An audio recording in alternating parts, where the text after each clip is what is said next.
करूं?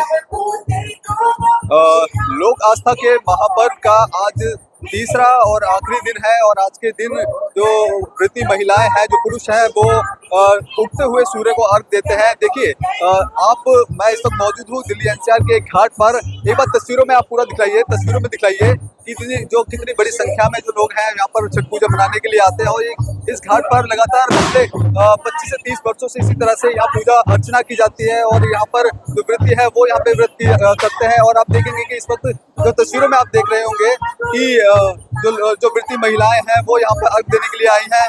और देखिए, क्योंकि जब इस व्रत की शुरुआत होती है तो 3 दिनों का ये पर्व रहता है और इस पर्व में पहले दिन नहाई खाई होता है, दूसरे दिन खरना होता है और तीसरे दिन ढलते हुए सूर्य को अर्घ दिया जाता है और चौथे दिन जो होता है वो उगते हुए सूर्य को अर्घ दिया जाता है।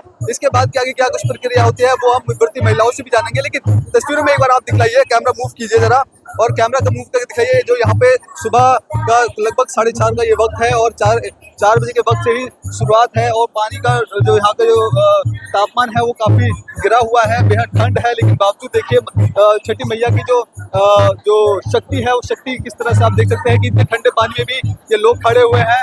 और आप और पास में जाके दिखाएंगे जो व्रती महिलाएं हैं वो घरों से निकली हैं और जो अपने जो पूजा का सूप होता है वो लेके निकली है और जिसके इस तरह से ये पूजा अर्चना पूरी की जा रही है। साफ तौर पे आपको ये भी बता दूं कि इसके पीछे का भी जो रहस्य है छठी मैया का, ऐसा कहा जाता है कि जो पार्वती मैया थी उनके 6वें अवतार को छठी मैया कहा जाता है। और ये खास तौर पे वो महिलाएं रखती हैं जो अपने बच्चों के लिए व्रत रखती हैं, जो उनके स्वास्थ्य के लिए अच्छे स्वास्थ्य के लिए व्रत रखे जाते हैं। और ऐसा कहा जाता है कि केवल छठी मैया से पहले की अगर बात करें तो पार्वती माता का 6वां अवतार कहा जाता है, लेकिन इससे पहले भी अगर बात करें तो महाभारत के काल के दौरान भी जो कुंती थी उन्होंने अपने पुत्रों के लिए व्रत रखा था। उसके बाद ये जो प्रथा है वो चलती रही है, क्योंकि जिस तरह से कहानियों के अनुसार ये बताया जाता है कि एक राजा थे जिनके पुत्र नहीं हुआ करते थे।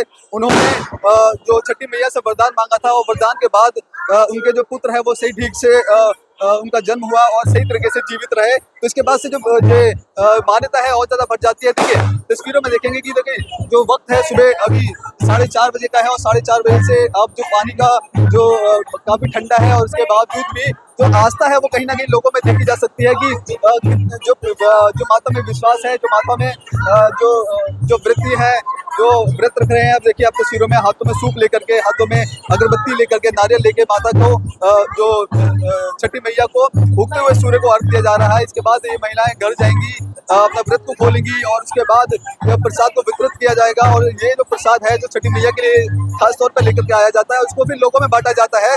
तो कहीं ना कहीं लोक आस्था का ये महापर्व है और ये ही बड़े ही विश्वास इनमें महिलाओं में होता है, व्रतियों में होता है, बहुत विश्वास होता है। ऐसा कहा भी जाता है कि अगर सच्चे मन से अगर इनकी पूजा की जाती है और जो मनोकामना मांगी जाती है वो तमाम जो मनोकामना है वो पूरी होती है। देखिए, मैं पीछे आइए, मैं आपको बाहर से भी तस्वीर दिखाऊंगा कि जो व्रती महिलाएं हैं, जो पुरुष है, इनके साथ जो लोग आए हैं वो किस तरह की तैयारियां लेकर के आ रखे हैं। और पीछे आइए जरा, और इसके बाद क्या कुछ तैयारियां होती है। तैयारी के बाद ये घर में जाते हैं, घर में जो पूजा अर्चना के साथ जो प्रसाद है वो वितरित किया जाता है। और तो कहीं ना कहीं ऐसा कहा जा सकता है कि छठी मैया में बहुत आस्था होती है, बहुत विश्वास होता है, जिसके बाद ये इतने ठंडे जल में भी बिना सोचे समझे माता रानी को अर्घ देने के लिए आ जाते हैं।